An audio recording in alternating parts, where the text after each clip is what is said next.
पक्का नहीं रखा, मैं किसी का नाम नहीं पूछा, कोई इसका अच्छा इन्हीं का पक्का।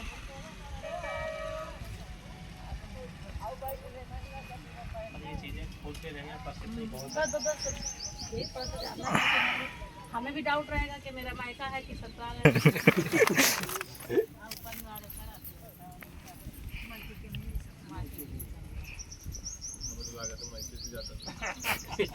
आपको लग रहा है वो ठीक है कि आपकी मर्जी है, वो तो हम कुछ नहीं कह सकते।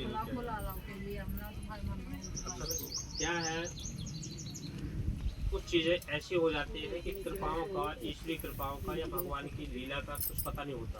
समय कब गिर जाए, समय कब बढ़ जाए। आर्थिक स्थितियाँ जैसे कभी डाउन हो, शुरू से डाउन रही, अचानक फिर थोड़ा सा प्रभु कृपा प्राप्त हुई, अचानक दौड़ गए, फिर अब फिर रुक गए। ये हालातें आपकी पर्सनली, साथ में कुछ ऐसी हालातें हैं। आपका कोई अपना मुझे बता दो कौन आपसे 99% नफरत करने वाले व्यक्ति, ये दिमाग से छोड़ देना। 99% परेशानियों का सामना और आपसे स्थिति सबसे बनी हुई है। क्यों? पितृ रुष्ट बाधा है, आपके अपने भी दुश्मन है आपके। किसी के ऊपर भरोसा कर लोगे वही धोखा खा जाओगे। आज की ये कंडीशन चल रही है। मित्र भाव या कुछ भी सोचो, इसलिए कि आपका ऐसा, जैसे आप बोलेंगे राम राम, उसको जहर लगना, समस्या जो खराब सही बोल रहे हैं।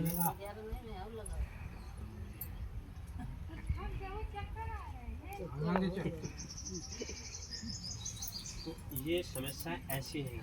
अब आप देखिए, एक बात और, 3-4 साल पहले मेरी सासू माँ खत्म हुई, हम लोगों ने अपनी समझ से जो था हम लोगों ने किया इतना, तो मतलब हमें लगता नहीं कि मेरी बात सुनो, अगर ये खोलकर मैं बता दे रहा हूँ, आपके मन में जो भी विचार चल रहे हैं, आपकी मान लो जो माता है आप, वो अभी तृप्त नहीं है।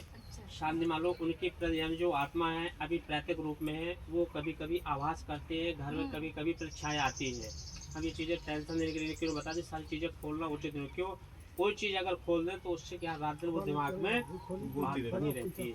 हम अब इतने लोग हैं जितने आते जाते हैं, कभी किसी को सारी चीज़ें नहीं बताते, मेन पॉइंट बता दिए बस। नहीं, आप लोग परेशान होते रहते हैं फिर। मालूम ज़्यादा जैसे कोई चीज़ पूछते हैं तो बेबस खोलना पड़ता है। यानी ये जो हम बता रहे भौतिक बाधा, हमने क्या कहा से संबंधित पितरों की भी बाधा, तंत्र बाधा भी की गई। अब मान लो एक समस्या, एक दो चीज़ें कई तरह से मान लो उलझन धीरे धीरे करके बिगड़ने का टाइम आ गया आपका। यानी एक हर चीज़ को कंट्रोलिंग लिमिट स्थिति बन जाएगी, धीरे धीरे करके काम खत्म हो रही है भाई। एक दिन में नहीं होगा, धीरे धीरे करके ऑटोमेटिकली हो जाता है।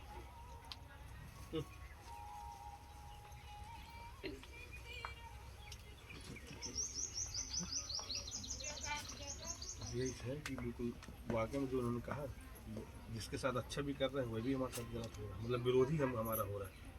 यानी विरोधी नहीं हो रहा है। आप ये सोच लो कि बच कैसे रहे, कहीं ना कहीं प्रभु की भी थोड़ा बहुत लीला है, समस्या है। कुछ समय देख के जाना, जैसे मान लो कुछ ऐसे ऑटोमेटिक आपका व्यापार बिजनेस जो भी काम धंधा कर रहे हो, ऑटोमेटिक सिस्टम खत्म हो जाएगा धीरे धीरे करके।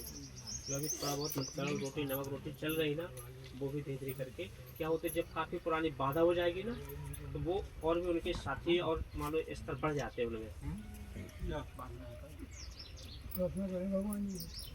अब जो भी हो आप बता दीजिए क्या करना, हमको क्या क्या करना, उपाय बताइए, चालू करें, हमें इन चीज़ों से निजात दिलाइए।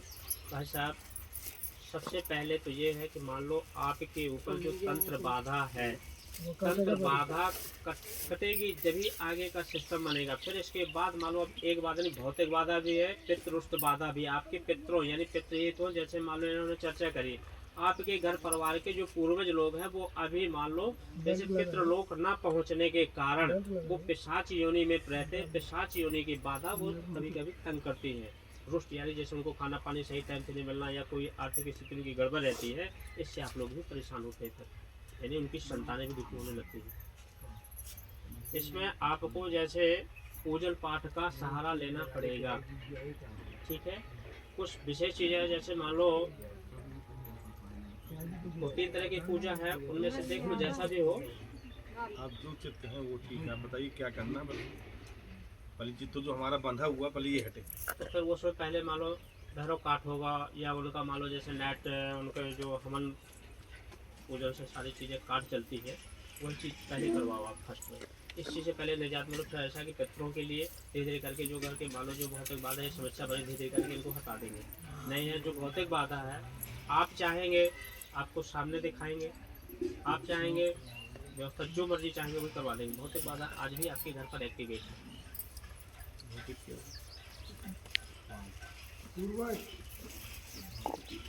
कह रहे कि और हमारे बच्चे इतने तेज थी पढ़ने में, अब अब इस समय डेली की डेली मतलब डाउन होते हैं पता नहीं। हाँ, मतलब आपको मैं एक एक चीज़ें सारी चीज़ें फोटो में आपको इतना कहा तेज 100 बात की इतना एक बात अच्छे बता बच्चे रहा थे हूँ। दोनों पढ़ने में, अब बहुत ज़्यादा मतलब कि सारी चीज़ें मान लो दिक्कत में है ना, जब घर की कोई परिस्थिति स्थिति जब रुक जाती है तो सारे काम में कार ठंडे हो जाते हैं।